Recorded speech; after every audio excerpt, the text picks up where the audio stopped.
ताज्या घडामोडी पाहिजेत तर मग आपल्या C24 तास या YouTube चॅनलला लाईक करा, शेअर करा, सबस्क्राईब करा आणि बेल आयकॉनवरती क्लिक करायला विसरू नका। Doctor Dhole neurospine bone Ayurveda super speciality hospital सर्व प्रकारच्या मेंदूच्या, मणक्याच्या, सांध्यांच्या आणि हाडांच्या आजारावर विना ऑपरेशन प्रभावी उपचार। आजार पॅरालिसिस, मायग्रेन, पार्किन्सन्स, एव्हियन, अव्हस्क्युलर नेक्रोसिस, तसेच मानदुखी, कंबरदुखी, गुडघ्यांची झीज, मणका सरकणं, खांदे अडकणं, आमवात, स्पोर्ट्स इंजुरीज, सायटिका, तसेच मणक्यांमधील जागा कमी होणं। विशेष उपचार पद्धती पंचकर्म, नाडी परीक्षा, cupping therapy, physiotherapy, traction, acupressure, मर्मचिकित्सा, अग्निकर्म, विघ्नकर्म, तसेच ॲक्युपंक्चर, आधुनिक चिकित्सा। नमस्कार, मी डॉक्टर अमित ढोले, MD आयुर्वेदा। माझे पश्चिम महाराष्ट्र प्रथमच असे संगमनेर येथे doctor Dhole neuro spine bone Ayurveda super speciality hospital आहे। माझ्या हॉस्पिटलमध्ये panchakarma unit, X-ray unit, physiotherapy unit, general ward, special room अशा सर्व प्रकारच्या सुविधा आहेत। तर एकदा तुमच्या सर्व जुन्या आजारांसाठी हॉस्पिटलला अवश्य भेट द्या। तरीही पंचक्रोशीतील नागरिकांनी आपल्या हॉस्पिटलला भेट द्यावी व एकदा उपचार घ्यावे। आपला पत्ता doctor Amit Ramnath Dhole, mobile number 9665868009 आणि 8007360001। Doctor Dhole neuro spine bone Ayurveda super speciality hospital, ठिकाण नवीन नाशिक पुणे बायपास, राजापूर रोड, ढोलेवाडी, तालुका संगमनेर, जिल्हा अहमदनगर।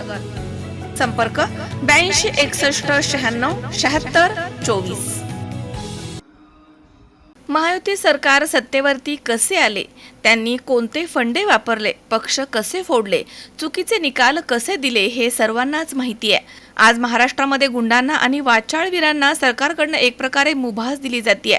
राज्यामध्ये निर्माण झालेली दहशत आणि गुंडगिरी ही भाजप पुरस्कृत असल्याची घणाघाती टीका काँग्रेस पक्षाचे माजी प्रदेश अध्यक्ष तथा माजी महसूल मंत्री बाळासाहेब थोरात यांनी केली आहे। विधानसभेमधील राडा हा जाणीवपूर्वक दहशत निर्माण करण्याचा प्रकार असल्याचं त्यांनी म्हटलं। विधानसभेमध्ये झालेला राडा, आमदार निवासातील भांडण आणि सध्याची राजकीय परिस्थिती यावर महाराष्ट्रामधील वरिष्ठ नेते तथा काँग्रेसच्या राष्ट्रीय वर्किंग कमिटीचे सदस्य माजी महसूल मंत्री बाळासाहेब थोरात यांनी म्हटलंय की महाराष्ट्रामध्ये सध्या जे घडत आहे ते अत्यंत दुर्दैवी आहे। बीडमधील निरपराध सरपंचाला ज्या पद्धतीनं मारलं गेलं ते मानवतेला लाज वाटणार आहे। एक आमदार पोलीस स्टेशनमध्ये गोळीबार करत आहे, एक आमदार कॅन्टीन मधील वेटरला मारहाण करत आहे। संभाजी ब्रिगेडचे प्रदेश अध्यक्ष प्रवीण गायकवाड यांना गुंडांनी मारहाण केली, ते गुंड भाजपचे पदाधिकारी आहेत। एखाद्या समाजाला विरोध करायचा, वडीलधाऱ्यांना काहीही बोलायचं, अशी भाजपनं काही गुंड आणि वाचाळवीरांना मुभा दिली आहे। एक प्रकारे राज्यामध्ये दहशत निर्माण करण्याचाच प्रयत्न सुरू आहे। महायुतीचं सरकार सत्तेवरती कसं आलं, त्यांनी कोणते फंडे वापरले, किती पक्ष फोडले, कसे चुकीचे निकाल दिले हे सर्व जनतेला माहिती आहे। त्यामुळे महाराष्ट्रामध्ये नियंत्रण नाहीये, गुंड फोफावले आहेत, दहशत निर्माण झाली आहे आणि ही दहशत भाजप पुरस्कृत असून राष्ट्रीय पक्ष म्हणणाऱ्या पक्षाला हे लाजिरवाणं आहे। मी 40 वर्ष विधानसभा सदस्य म्हणून काम केलं, अशी संस्कृती कधीही नव्हती। वादविवाद असतात, परंतु त्यानंतरही चहा पाण्यासाठी एकत्र यायचे।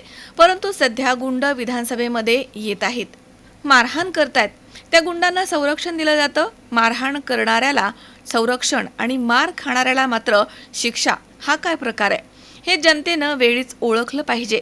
विधानसभेमध्ये झालेला राडा हा जाणीवपूर्वक दहशत निर्माण करण्याचाच प्रकार आहे, असं त्यांनी म्हटलंय। महाराष्ट्रामध्ये जे घडतं आहे ते सर्व काही दुर्दैवी आहे। आपण बीडची घटना पाहिलेली आहे। निरपराध अशा सरपंचाला ज्या पद्धतीनं मारलं गेलं हे अत्यंत मानवतेला लाज वाटावी अशा प्रकारचं आहे। त्यानंतर एक आमदार पोलीस स्टेशनमध्ये गोळीबार करताना आपण पाहिलं। आता आपण पाहिलं की प्रवीण गायकवाडांना संभाजी ब्रिगेडच्या त्यांना गुंडांनी मारहाण केली, ते भारतीय जनता पक्षाचे पदाधिकारी असलेले आहेत। आपण पाहतोय की कॅन्टीन मध्ये एक आमदार हा जातोय आणि साध्या वेटरला मारहाण करतोय। काल पुन्हा विधानसभेमध्ये जो राडा झालेला आहे त्याचा बारकाईने विचार केला तर तुमच्या लक्षात येईल का तो राणा सुद्धा जाणीवपूर्वक दहशत निर्माण करण्याचा तो प्रकार होता. कुणीतरी काहीतरी एखाद्या समाजाविरुद्ध बोलतोय, कुणीतरी वडीलधाऱ्या व्यक्तीबद्दल बोलतोय, निर्बंध अशा प्रकारची मुभा गुंडांना आणि वाचाळवीरांना भारतीय जनता पक्षाने दिलेली आहे. ती दहशत निर्माण करण्याकरता दिलेली आहे. हे सरकार सत्तेवर कसं आलं हे वेगळं सांगण्याची आवश्यकता नाही, सगळ्यांनाच माहिती आहे. जे फंडे त्यांनी वापरले त्याच्या बाबतीत ती चर्चा सगळीकडे आहे. आणि ज्या पद्धतीनं सरकार सत्तेवर आलं, ज्या पक्ष फोडण्याचे कार्यक्रम त्यांनी केले, सगळे काही चुकीचे निकाल दिले गेले, या सगळ्यातून आलं त्याचा पूर्णपणे आज महाराष्ट्रावर नियंत्रण राहिलेलं नाही. गुंड फोफावलेले आहेत, दहशत निर्माण करतायत आणि ते भारतीय जनता पुरस्कृत आहे. ही एक राष्ट्रीय पक्ष म्हणणाऱ्यांना, जगातला मोठा पक्ष म्हणणाऱ्यांना हे लाजिरवाणं एवढं मी तुम्हाला सांगतो. अत्यंत निषेधार्ह आहे. कालचं विधानसभेमधलं सुद्धा जर आपण पाहिलं तर विधानसभेमध्ये 40 वर्षामध्ये आम्ही असं कधी पाहिलेलं नाही. वादविवाद असतात पण वादविवाद संपल्यावर लोक चहा पिण्याकरता एकत्र बसतात. आज आता पाहतोय की गुंड विधानसभेत येत आहेत आणि कोणाला तरी मारहाण करतायत. की कुठल्या पद्धतीने हे चाललेलं आहे आणि त्यांना संरक्षण दिलं जातंय. जो अन्याय करतो, जो मारहाण करतो त्याला संरक्षण आणि मार खाणाऱ्याला शिक्षा, हा उलटा कार्यक्रम चाललेला आपल्या सगळ्यांना दिसतोय. ही पूर्णपणे लोकशाहीची अधोगती आहे आणि ती रोखण्याची जबाबदारी समाजाची आहे, जनतेची आहे. जनतेनं ओळखलं पाहिजे, संवेदनशील झालं पाहिजे. चुकीचं चाललं असेल तर त्याचा निषेध केला पाहिजे. मग तो कोणत्या पक्षाचा, कोणत्या जाती धर्मा, कोणी काही असलं तरी अशा कृतीचा निषेध करण्याची जबाबदारी जनतेनं सुद्धा घेतली पाहिजे. तरच हे थांबू शकतं असं माझं मत आहे. गायकवाड झालेला जो हल्ला आहे, खरं म्हणजे संभाजी ब्रिगेडचे जे विचार मी समजून घेण्याचा प्रयत्न केला, ते बहुजन समाजाचे विचार आहे. सर्व जाती धर्माच्या पलीकडे जाऊन हे समाजाला एकत्र करण्याचा प्रयत्न त्यांचा आहे. आणि जे अति उजवे आहे आणि ते कुठेतरी वेगळ्या पद्धतीनं धार्मिक राजकारण करतात, त्याच्या विरुद्ध असलेले विचार त्यांचे आहे. बहुजन समाजाकरता खूप मूलभूत विचार त्यांचे आहेत. छत्रपती शिवाजी महाराज, संभाजी महाराज, ज्ञानेश्वर, तुकाराम, महात्मा फुले, आंबेडकरांचे, शाहू महाराजांचे विचार एकत्र केले तर संभाजी ब्रिगेडचे विचार तयार होतात. त्यामुळं असे विचार जर असतील आणि जे समाजाच्या हिताचे असतील, अशा व्यक्तिमत्वाला का मारहाण होते? हा काटेकोन, खरा काटेकोन हा ओळखला पाहिजे.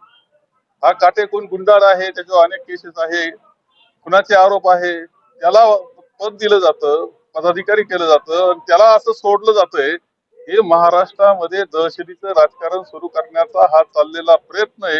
हे कोणालाही नाकारता येणार नाही. खडे काटे शोधले पाहिजे आणि हे काटे मोडून काढले पाहिजे. ही जबाबदारी शेवटी पक्ष म्हणून आम्ही आमच्या पद्धतीने प्रयत्न करू, परंतु शेवटी समाज म्हणून जो आहे, जनता जी आहे, ही जोपर्यंत जागृत होत नाही तोपर्यंत मात्र हे प्रकार वाढत जाणार आहेत.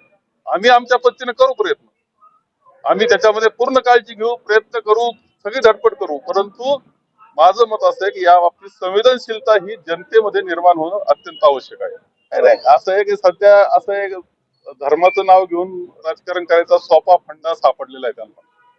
धर्माचं नाव घेतलं का त्याच्या खाली अनेक गुन्हे माफ होतात, अनेक चुकीच्या केलेल्या गोष्टी चालून जातात आणि आणखी चुकीच्या गोष्टी करण्याकरता मोकळे होतात.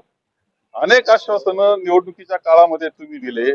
2100 रुपये लाडक्या बहिणीला ते दिले नाही, उलट्या लाडक्या बहिणीची संख्या रोज कमी केली जाते आहे. आणि दुसऱ्या बाजूला जे काही आश्वासन होते, विशेषतः शेतकरी खूप अडचणीत आहे, त्या शेतकऱ्याच्या पाठीशी उभं राहण्याची जबाबदारी सरकारची असतेच असते. त्यामध्ये सुद्धा आता हलगर्जीपणा चाललेला दिसतोय. आश्वासन आम्ही दिलंच नव्हतं, आम्ही बोललो नव्हतो, हे सांगितलं जातंय. हे हे या सरकारला अत्यंत लाजिरवाणी गोष्ट ते करतायत आणि ती शेतकऱ्यांनी सुद्धा जागृत झालं पाहिजे. त्यांनी विचार केला पाहिजे की यांची आश्वासनं काय, कोणत्या कारणानं मतं दिले आपण, आणि हे जर पाळत नसतील तर यांचं करायचं काय, हे ठरवण्याची वेळ शेवटी जनतेवर आहे. हे तुम्हाला या निमित्तानं सांगतो. ठीक आहे, पाऊस बरा झाला सुरुवातीच्या काळात. कधी मे महिन्यात एवढा पाऊस नसतो, तो झाला आणि त्याचा फायदा धरणानं पाणी आलं, ओव्हरफ्लो झाले. मग ते पाणी आपल्या हक्काचं पाणी हे त्या शेतकऱ्याला मिळालं पाहिजे, त्या विभागाला मिळालं पाहिजे, दुष्काळी पट्ट्याला मिळालं पाहिजे. हे कारणानं मी तसं पत्र दिलं होतं. पाणी सोडलं गेलंय आणि आता ते जास्तीत जास्त शेतकऱ्यापर्यंत पोहोचवणं ही खरी गरज आहे. आणि त्याकरता वितरिकेचं काम आणि जे उपेक्षित राहत आहेत शेतकरी, ते कमांड मध्ये येत नाही, त्यांना सुद्धा देता आलं पाहिजे, या दृष्टीनं काम करावं माझी अपेक्षा आहे सरकारकडून. 24 शेख C24 तास संगमनेर. ताज्या घडामोडी पाहण्यासाठी C24 तास या यूट्यूब चॅनलला लाईक करा, शेअर करा, सबस्क्राईब करा आणि बेल आयकॉनवरती क्लिक करायला विसरू नका. सुनबाई, आजही चहा काल सारखाच बनव. अगं, कोणती नवीन चहापत्ती आणली आहेस का? काय ग, कालच्या चहाचं रहस्य काय आहे? प्रत्येक चांगल्या चहासाठी आवश्यक आहे राजहंस दूध. चहापत्ती तीच, फक्त दूध नवीन. आणि माझ्या चहाला मिळाला सुंदर रंग आणि स्वाद. तुम्ही फक्त दूध बदला, राजहंस दूध आणा आणि असा मस्त चहा बनवा.